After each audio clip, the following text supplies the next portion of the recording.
मैं विकास सिंह और मैं आज आप लोगों को एक छोटी सी स्टोरी सुनाने आया हूँ, एक टीचर्स की और एक स्टूडेंट की। इसमें हम लोग ये देखेंगे कि आखिर एक टीचर किसी भी गलती पर किस तरीके से बच्चों के साथ पेश आते हैं। और ये तरीका मुझे इतना अच्छा लगा, मैंने भी ये स्टोरी कहीं से सुनी है, इसीलिए मैं चाहता हूँ कि ये स्टोरी हमारे माध्यम से भी कुछ लोगों के पास पहुँचे। देखिए, इस स्टोरी में क्या होता है कि एक जो टीचर होते हैं एग्ज़ाम हॉल में होते हैं और सभी बच्चे बैठकर एग्ज़ाम दे रहे होते हैं। उस एग्ज़ाम हॉल में क्या होता है कि किसी एक बच्चे का वॉच जो होता है खो जाता है और वह बहुत ही परेशान हो जाता है, क्योंकि उसकी जो वॉच होती है बहुत ही ज़्यादा महंगी होती है। इस बात को जैसे ही बच्चे को पता चलता है कि हमारी वॉच खो गई है, वो बच्चा परेशान हो जाता है। परेशान होने के बाद वो टीचर्स के पास आता है और बोलता है कि सर, मेरी जो घड़ी है खो गई है, अब मैं अपने पेरेंट्स को क्या जवाब दूंगा। और इस तरीके से टीचर्स ने अपने दिमाग को लगाते हुए बोलते हैं कि बच्चे परेशान होने की बिल्कुल भी ज़रूरत नहीं है, आप जाकर आराम से अपने सीट पर बैठ जाइए। और कुछ तरकीब निकालते हुए जो टीचर्स होते हैं वो क्या करते हैं कि गेट को बंद कर देते हैं और यही सोचते हैं कि अगर इस क्लास में घड़ी खोई है तो वो घड़ी कहीं नहीं गई होगी, इसी क्लास में होगी। इस तरीके से वो जब जैसे ही गेट बंद करते हैं, जो बच्चा घड़ी चुराया हुआ रहता है उसका दिमाग बिल्कुल भी स्थिर नहीं रहता है।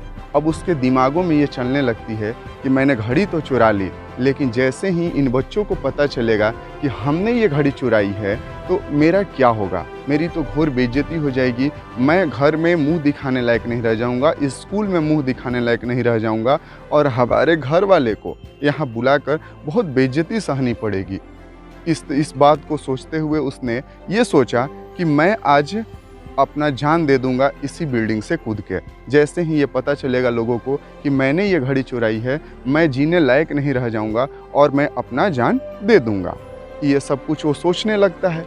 लेकिन टीचर्स की आज मैं देखता हूँ कि उसने क्या तरकीब निकाली, कैसे बच्चों के भविष्य बनाते हैं एक शिक्षक, मैं आज आपको बताना चाहता हूँ। ये स्टोरी मेरे दिल को छू गई थी, इसीलिए मैंने ये स्टोरी आपको बताने की सोची है।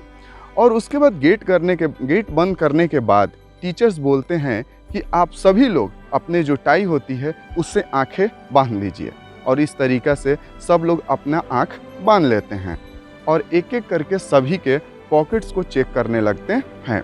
उसके बाद घड़ी मिलती भी है और जिसकी घड़ी होती है उसके पॉकेट में डाल दिया जाता है। और इस तरह से सभी लोग अपने पट्टी खोलते हैं और वो बच्चा भी खोलता है जिसने चोरी की थी। वो बहुत ही खुश हो जाता है कि मुझे एक जीवन में दान मिला है, एक नई जिंदगी मिली है। वहाँ से वो बच्चा जाता है सीधे मंदिर और वहाँ जाने के बाद भगवान को एक प्रॉमिस करता है कि आज के बाद मैं कभी भी चोरी नहीं करूँगा। और इस तरह से उसने वो कसम खाकर उस दिन से पढ़ाई लिखाई शुरू कर देता है। और पढ़ते पढ़ते 15 साल गुजर जाते हैं। 15 साल बाद वही टीचर्स उस क्लास में पढ़ा रहे थे और एक बरसात का समय था, बहुत ही बारिश हो रही थी। उस बरसात के समय में एक लाल बत्ती की गाड़ी आकर रुकती है और उससे कलेक्टर साहब निकलकर दौड़ते हुए उसी बरसात में भीगते हुए स्कूल की तरफ आ रहे होते हैं। सभी लोग सोचते रहते हैं कि आखिर ये कलेक्टर साहब इस तरह से दौड़कर क्यों आ रहे हैं। टीचर्स भी हैरान रहते हैं, लेकिन वह कलेक्टर साहब दौड़कर आते हैं और अपने टीचर्स के जो बूढ़े टीचर्स हो गए थे 15 साल बाद, उनके चरण में गिर जाते हैं। और गिरने के बाद अपने आंखों से आंसू निकालते हुए उनके गले भी लगते हैं और बहुत ही बोलते हैं कि आपने मेरी जीवन बदल कर रख दी। अब टीचर्स पूछते हैं कि आप हैं कौन। इस पर आश्चर्यजनक तरीके से वो पूछता है कि क्या आपने मुझे नहीं पहचाना? सर, मैं वही बच्चा हूँ जिसने घड़ी चुराई थी और आपने मेरे पॉकेट से घड़ी निकाला था। इस तरह से टीचर्स बोलते हैं कि नहीं, मैं आपको नहीं पहचानता हूँ बाबू। तो बोलता है, क्यों सर, आपने नहीं देखा था कि मैंने वो घड़ी चोरी किया? तो इस पर टीचर्स बोलते हैं कि नहीं, मैंने अपनी आंखों पर पट्टी लगा रखी थी। और इस बात को सुनते ही वो थम सा जाता है और बोलता है कि सर, आपने क्यों आंखों पर पट्टी बांधी थी, आप तो देख सकते थे ना। तो बोलते हैं कि मैं किसी भी स्टूडेंट को अपने नज़र में गिरने नहीं देना चाहता था। मैं ये चाहता हूँ कि मेरे जितने भी स्टूडेंट हैं वो मेरे नज़र में एक बराबर रहें।